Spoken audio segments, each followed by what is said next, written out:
She knocked with rain in her hair and fear in her eyes, asking only for a place to wait out the storm.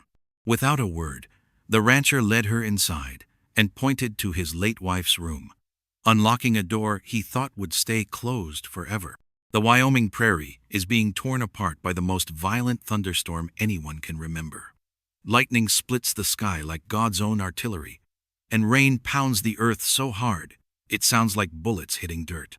Most folks are huddled inside their homes, praying the storm passes without taking their roofs with it. But out on the muddy road leading to the McCrae Ranch, a lone figure stumbles through the darkness. Harper Sinclair is soaked to the bone, her dress clinging to her trembling frame as she fights against wind that threatens to knock her flat. Every step is agony, not just from exhaustion, but from the old injury that makes her left leg drag behind her like a broken wing. She's been walking for 3 days now, surviving on creek water and wild berries, sleeping in abandoned barns when she could find them. Behind her lies everything she's running from. Ahead lies only uncertainty and the desperate hope that someone, somewhere, might show her kindness instead of cruelty. The McCrae Ranch house appears through the storm like a lighthouse in a hurricane, windows glowing warm and yellow, smoke curling from the chimney despite the wind trying to blow it horizontal. Harper doesn't even think about what she'll say or how she'll explain herself. She just pounds on that wooden door like her life depends on it.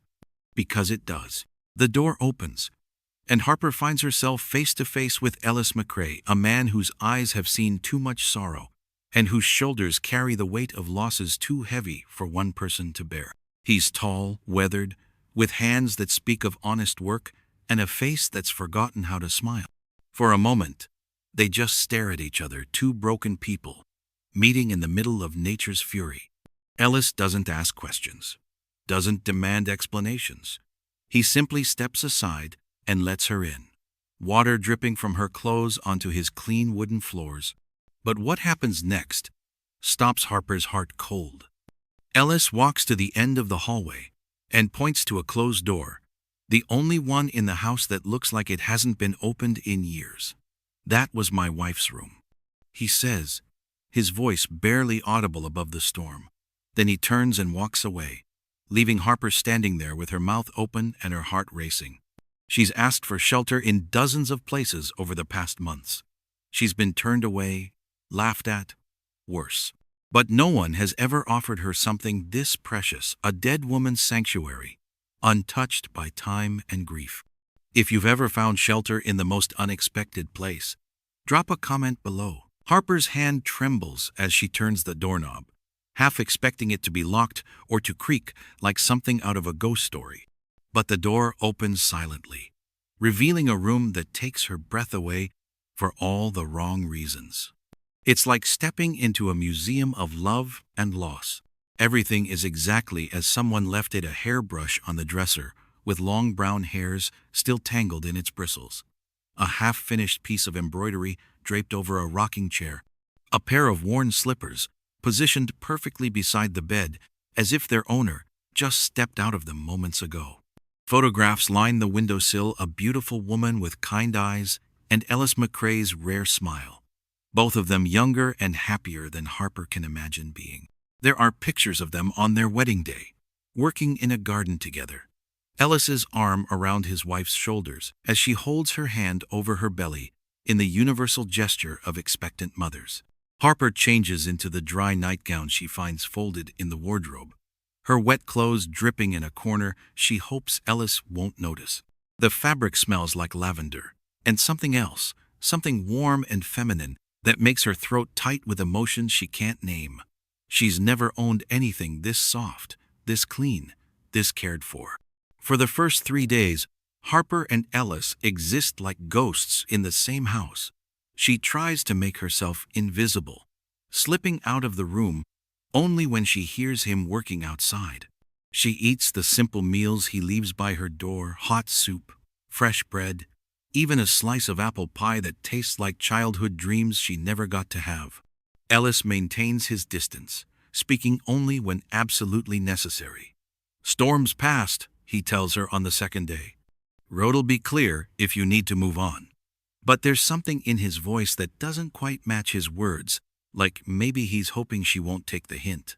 Harper watches him from the window, studying this man who's shown her more kindness in 3 days than she's received in 3 years. He works with quiet efficiency, tending to horses and cattle, repairing storm damage, moving through his daily routine with the mechanical precision of someone who's forgotten how to find joy in simple tasks. But it's what she sees on the third night that changes everything. Harper wakes to the sound of footsteps in the hallway and peers through her door to see Ellis standing in front of a portrait she hadn't noticed before, a larger version of one of the photographs from her room. His shoulders are shaking, and his hands are pressed against the wall on either side of the frame, like he's trying to hold himself up. "I'm sorry, Catherine," he whispers to the painted woman. "I'm so damn sorry I couldn't save you." By the fourth morning, Harper can't stand being a burden any longer. She emerges from Catherine's room determined to earn her keep, to prove that she's more than just another mouth to feed or problem to solve. She finds Ellis in the kitchen, stirring oatmeal over the wood stove with the mechanical motions of a man who's cooked alone for too long. "Let me do that," Harper says, her voice rusty from disuse. Ellis looks up, startled like he'd forgotten she could speak. Without a word, he hands her the wooden spoon and steps back, watching as she takes over the simple task. Harper moves around the kitchen with surprising grace, despite the slight drag in her left leg that she tries hard to hide. She's clearly done this before cooking for someone else, making herself useful, trying to prove she's worth keeping around. Ellis notices the limp but doesn't comment, just observes the way she favors her right side and winces when she thinks he's not looking. Over the next few days, Harper transforms the ranch house. She mends Ellis's torn shirts with stitches so neat they look like artwork. She scrubs floors that haven't seen proper attention in years. She even manages to coax some of the dust and neglect out of the main rooms, though she never touches anything that obviously belonged to Catherine. "You don't have to do all this," Ellis tells her one evening as she serves him a dinner that actually tastes like food instead of fuel. "You're not indentured here." Harper pauses, a forkful of potatoes halfway to her mouth. "I know," she says quietly, "but I want to. It's been a long time since I had anything worth taking care of." That's when Ellis notices how she's trying to hide the pain that shoots through her leg every time she puts weight on it. When he offers to help her carry a heavy pot of water, she recoils so quickly that she nearly drops it, her eyes going wide with something that looks dangerously close to terror. "Sorry," she stammers, clutching the pot handle like a lifeline. "I'm not used to, people don't usually." Ellis understands without needing the rest of the sentence. He's seen that kind of fear before in wounded soldiers who'd learned that reaching hands often brought more pain than help. So he doesn't push, doesn't insist.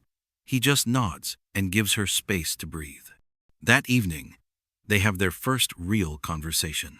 Ellis mentions, almost casually, that Catherine died trying to bring their baby into the world, that he lost them both in a single terrible night 3 years ago. Harper doesn't offer empty sympathy or ask invasive questions.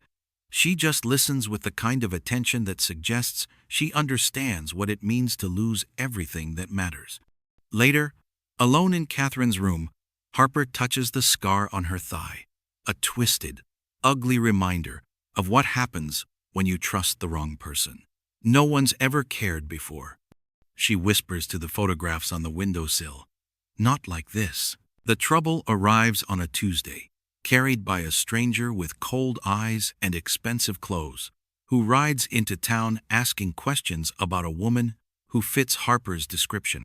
He claims she's his wife, says she's not well in the head, tells anyone who'll listen that he's come to take her home where she belongs. Tom Bradley, who runs the feed store, mentions the stranger to Ellis during his weekly supply run. "Fella's got papers," Tom says, keeping his voice low even though they're alone in the store. "Legal documents saying she's married to him, that she ran off during some kind of fit. Says she's dangerous when she gets confused." Ellis's hands clench into fists around the bag of grain he's carrying.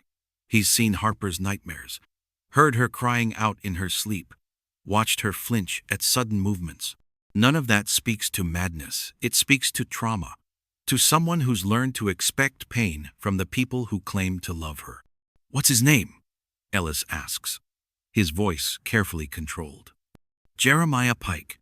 Says he owns a big spread down in Colorado. Has connections with the Territorial Marshal's office." Tom shifts uncomfortably. "Ellis, I don't know what your situation is with that woman, but this Pike fellow, he's got the kind of backing that makes problems disappear." That night, Ellis finds Harper sitting on the porch, staring out at the stars like she's trying to memorize them before they get taken away. He settles into the chair beside her, close enough to offer comfort, but far enough to avoid triggering her fear of unexpected touch. "There's something you need to know," Ellis says gently. "A man came to town today, asking about you. Says his name is Jeremiah Pike." Harper goes absolutely rigid, her breathing becoming quick and shallow. For a moment, Ellis thinks she might faint right there in the rocking chair. "He found me," she whispers, and her voice carries the same tone people use when they're discussing their own death sentence. "I knew he would eventually, but I hoped. I thought maybe I'd gotten far enough away." The story comes out in fragments, between shaking breaths and long silences. Pike had bought Harper from her desperate father, just like livestock at auction. He'd kept her locked in a cellar beneath his house, claiming she was his wife, while treating her like property he could use and abuse at will. When she'd finally managed to escape, he'd told everyone she was mentally unstable, that her accusations were the product of a sick mind. He said no one would believe me. Harper continues, tears streaming down her cheeks. And he was right. Who's going to take the word of a bought woman against a respectable rancher with money and influence? Ellis looks at Harper, really looks at her, seeing not just the fear and pain, but the incredible courage it must have taken to run, to keep running, to trust him enough to tell the truth. He thinks about Catherine, about how helpless he'd felt watching her die, about all the ways he'd failed to protect the person he loved most. "I had to try," Harper whispers. "Even if it killed me, I had to try." Ellis reaches over and very gently places his hand over hers. "You don't have to run anymore," he says. And there's something in his voice that sounds like a promise. "Not from here." Sheriff Marcus Donnelly arrives at the McCrae Ranch the next morning, his badge catching the early sunlight, and his expression carrying the weight of uncomfortable truths. Ellis meets him at the fence line, deliberately keeping the conversation away from the house where Harper might overhear. "Ellis," the sheriff begins, removing his hat and running weathered fingers through his gray hair. "I'm here about the woman you're harboring. Jeremiah Pike's filed a complaint, says you're keeping his wife against her will." Ellis's jaw tightens, but he keeps his voice level. "Did he show you any proof of marriage? Any documents that weren't bought and paid for?" Sheriff Donnelly shifts uncomfortably in his saddle. He's known Ellis for years, served with him briefly during the war before Ellis transferred to the medical corps. He's a good man, caught between doing what's right and doing what's legal, two things that don't always align on the frontier. "He's got papers, Ellis. Marriage certificate, statements from doctors saying she's prone to episodes, and he's got friends, important friends in the territorial government. The kind of people who can make life very difficult for anyone who gets in their way." The sheriff leans forward in his saddle, lowering his voice. "I'm telling you this as a friend. Let her go. Pike's got resources you can't match, connections that reach all the way to Denver. You're one man on an isolated ranch. You can't win this fight."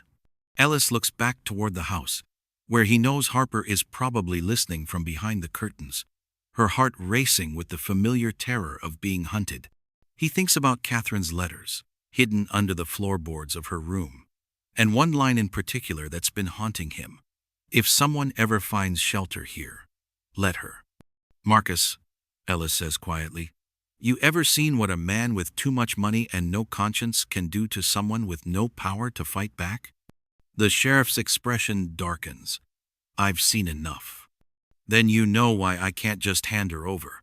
That woman's been through hell, and Pike's the one who put her there. Legal papers don't change that. Sheriff Donnelly replaces his hat with a sigh that carries years of frustration with a system that protects the powerful at the expense of the innocent. Ellis, I fought alongside medics during the war. I know what you men saw. How you learned to save lives when everyone else was taking them. But this isn't a battlefield surgery, this is politics and money and influence. Ellis meets the sheriff's eyes with the steady gaze of a man who's already made his choice. During the war, I took an oath to do no harm.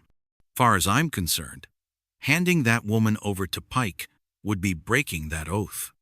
The sheriff studies Ellis's face, seeing the quiet determination that once made him one of the most respected medics in his unit. Pike's not going to just give up and ride away. He's got 2 hired guns with him, men who don't much care about the difference between legal and right. Then I guess we'll find out if they bleed the same as everyone else, Ellis replies, his voice carrying the flat certainty of someone who's seen enough death to know he's not afraid of it. That evening, Harper finds Ellis cleaning his old service rifle, the same methodical precision he once used to prepare surgical instruments now applied to checking firing mechanisms and counting ammunition. She's been crying, he can see it in her red-rimmed eyes, but there's something else there too. Something that looks like hope mixed with disbelief. No one's ever stood up for me before, she says quietly. Not once in my entire life. Ellis looks up from his rifle, seeing not the broken woman who'd stumbled through his door in a thunderstorm, but someone who's starting to remember what it feels like to be worth protecting. That night, Ellis sets up a cot outside Harper's door. No one comes through this hallway without going through me, he tells her, and for the first time since her arrival, Harper sleeps without nightmares.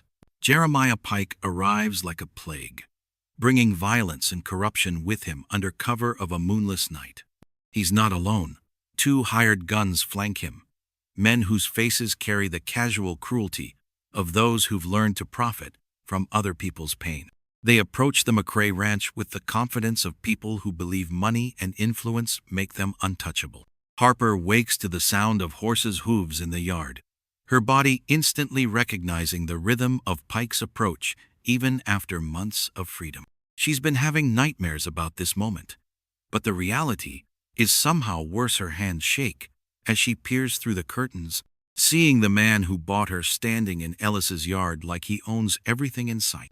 Ashford McRae, Pike calls out, his voice carrying the arrogant authority of someone accustomed to being obeyed. I know you're in there, and I know you've got my property. Send her out now, and we can settle this like civilized men. Ellis emerges from the house with his rifle cradled in his arms, moving with the quiet confidence that comes from years of facing down dangerous situations.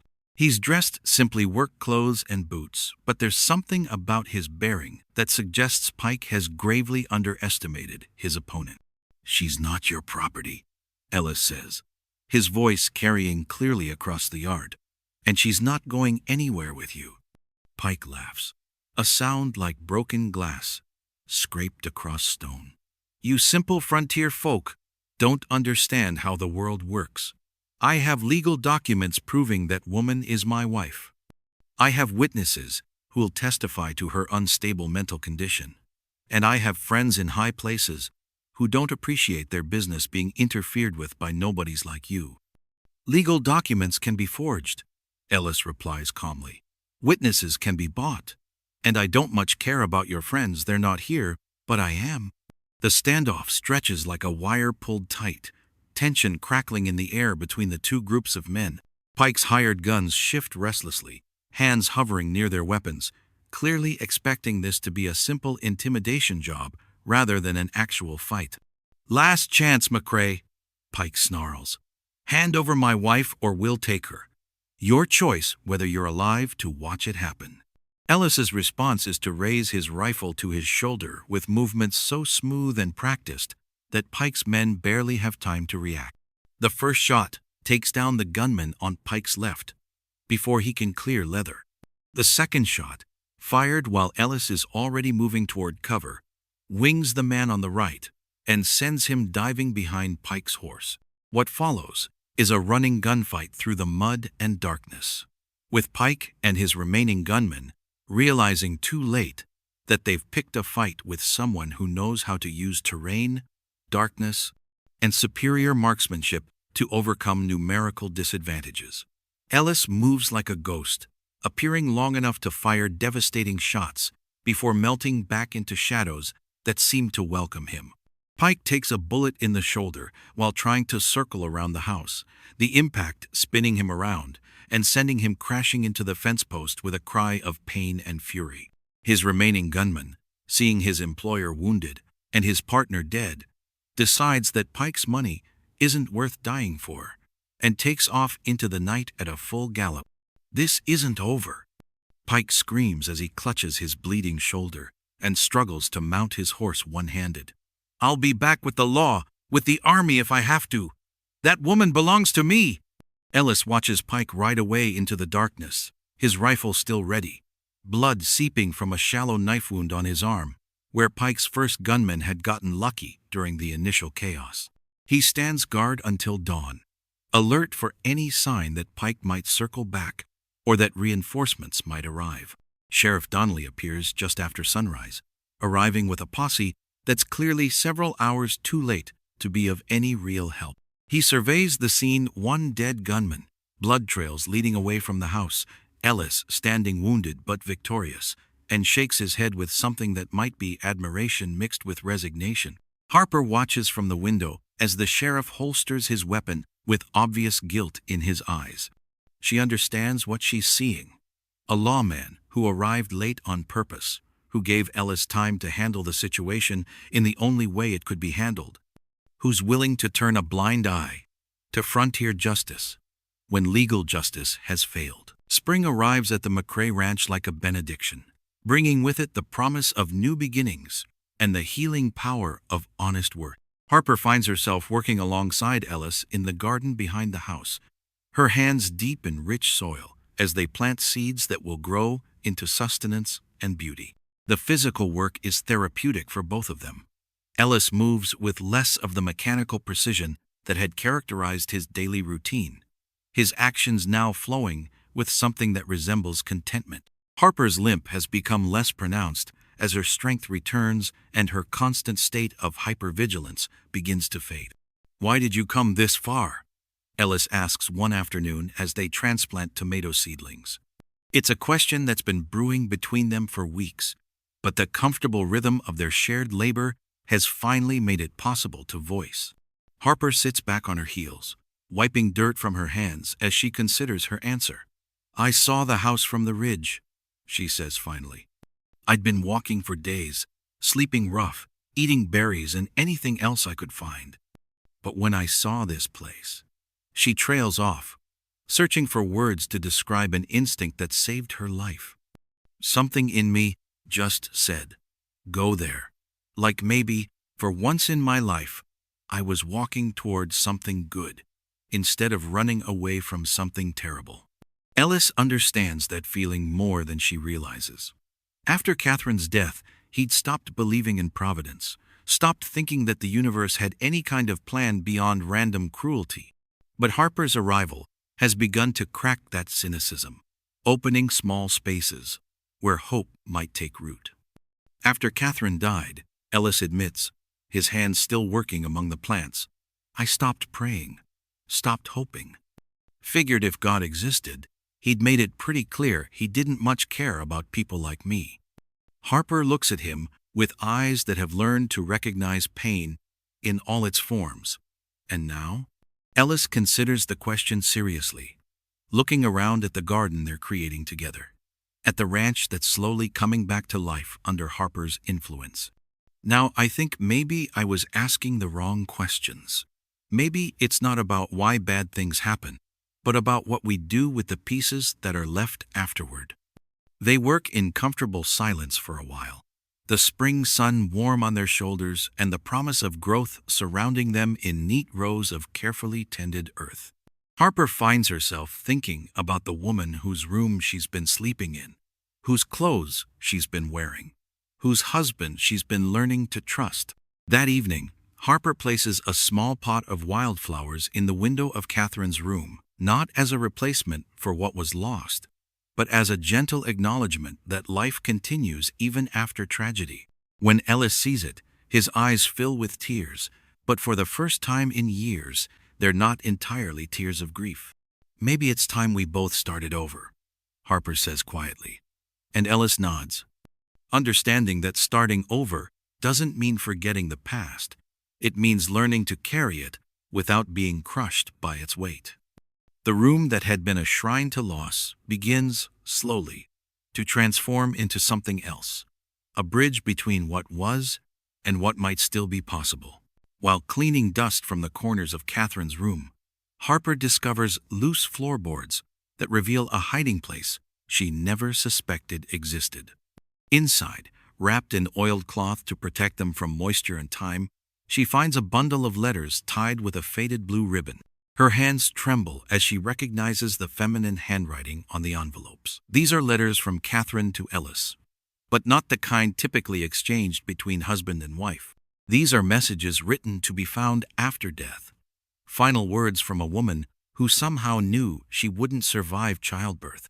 Harper knows she shouldn't read them.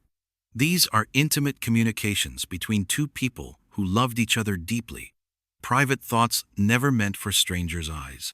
But something in Catherine's careful handwriting seems to be calling to her, and her curiosity overcomes her better judgment.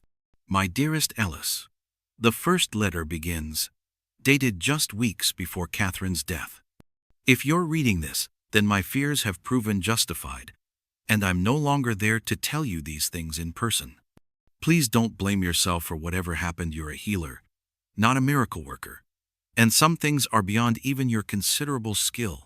The letters reveal a woman of remarkable wisdom and compassion, someone who understood her husband's heart well enough to leave him guidance for a future she wouldn't be part of. Catherine writes about the guilt she knows Ellis will carry, about his tendency to take responsibility for things beyond his control, about her hope that he'll eventually find a way to live fully again.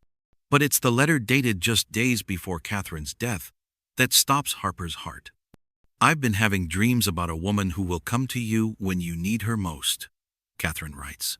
"She'll be broken when she arrives, carrying wounds that mirror your own. She'll be afraid to trust, afraid to hope, afraid to believe that good things can happen to people like her. But Ellis, if someone ever finds shelter here, let her. Let her heal in our home. Let her find safety in our love. Let her discover what it means to be valued and protected." The letter continues, "I know you'll resist at first. You'll think letting another woman into our life somehow dishonors my memory. But love isn't diminished by being shared, and healing isn't betrayal of loss. If this woman comes, and if she stays, please understand that I sent her to you. My final gift, if you're brave enough to accept it." Harper reads the letter 3 times, tears streaming down her face as she realizes that Catherine had somehow seen her coming, had prepared Ellis for her arrival months before it happened. The woman whose room she's been sleeping in, whose clothes she's been wearing, whose husband has become her protector, that woman had given her blessing to this strange, impossible situation. That evening, Harper finds Ellis on the porch, watching the sunset paint the sky in shades of gold and crimson. She sits beside him, the letter clutched in her hands, trying to find words for what she's discovered. "I found something today," she says quietly. "Something Catherine left for you, for us." Ellis reads the letter in the fading light, his hands shaking as he absorbs his dead wife's words. When he finishes, he looks at Harper with wonder mixed with understanding, seeing her presence in his life not as accident or coincidence, but as the fulfillment of Catherine's final wish. "She knew," he whispers. "Somehow, she knew you were coming."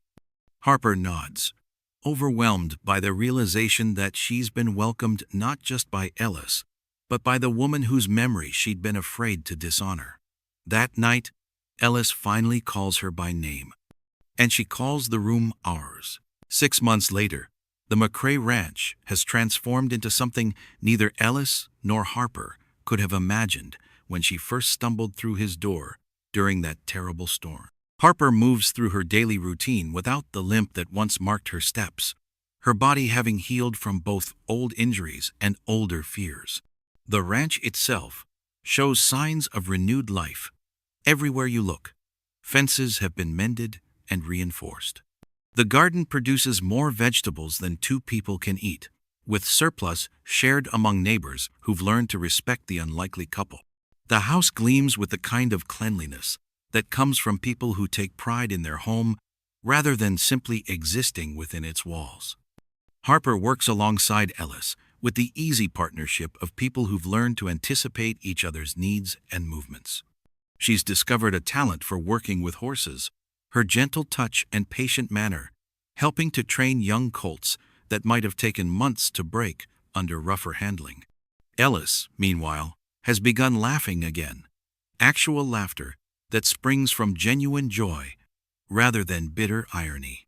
They're working together to repair storm damage to the barn roof when Sheriff Donnelly arrives. But this time, his visit carries none of the tension that had characterized their previous encounters. He dismounts slowly, the careful movements of a man who's carrying news he's not sure how to deliver. Ellis, Harper. He greets them, removing his hat as they climb down from the roof. I've got news about Jeremiah Pike that I thought you'd want to hear. Harper tenses instinctively at Pike's name, but Ellis's reassuring presence beside her keeps the old panic from taking hold. What kind of news? Ellis asks. The kind that involves justice finally catching up with a man who thought money could protect him from consequences, Sheriff Donnelly replies. Pike got caught breaking into Judge Harrison's house down in Denver, trying to steal documents that could have exposed some of his less legal business dealings. The sheriff's expression carries a satisfaction that speaks to his relief at seeing a corrupt man finally face accountability. Turns out Pike had been forging legal documents for years, marriage certificates, property deeds, medical evaluations. Judge Harrison had been investigating him, and Pike got desperate enough to try silencing him permanently. Harper feels a weight she didn't even realize she was carrying lift from her shoulders.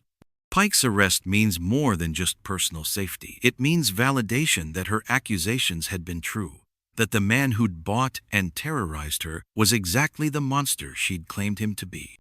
There's more, the sheriff continues.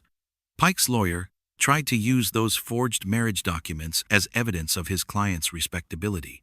But when the territorial marshal's office investigated, they found at least 6 other women who'd been bought and held by Pike under similar circumstances. Your testimony, Harper, is what broke the case wide open. As Sheriff Donnelly prepares to leave, he pauses at his horse and looks back at the couple standing together in their flourishing yard. For what it's worth, I'm glad I was late that night, Pike came calling. Some problems require frontier solutions rather than territorial bureaucracy. That evening, Ellis and Harper walked to the front gate of their property, carrying a can of paint and a new wooden sign Ellis has been carving in his workshop. The old sign simply read McCrae Ranch, in weathered letters that spoke of a man living alone with his memories.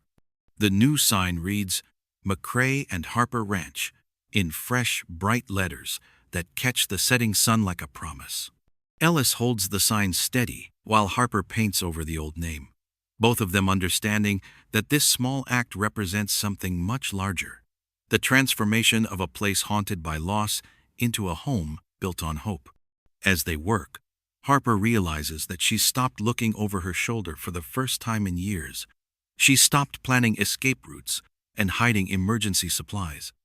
She's stopped living in constant expectation of the moment when everything good would be taken away from her. You know what the strangest part is? Harper says as she adds the final brushstroke to their new sign. I spent so long running from terrible men that I almost couldn't recognize a good one when I found him. Ellis secures the sign to the gatepost, stepping back to admire their handiwork.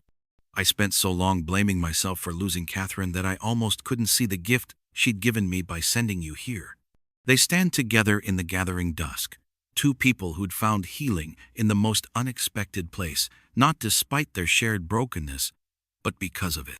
The storm that had brought them together feels like something that happened in another lifetime, to different people who couldn't imagine the peace they'd discovered in each other's company. If you thought these were crazy, you won't want to miss what happens in this next video.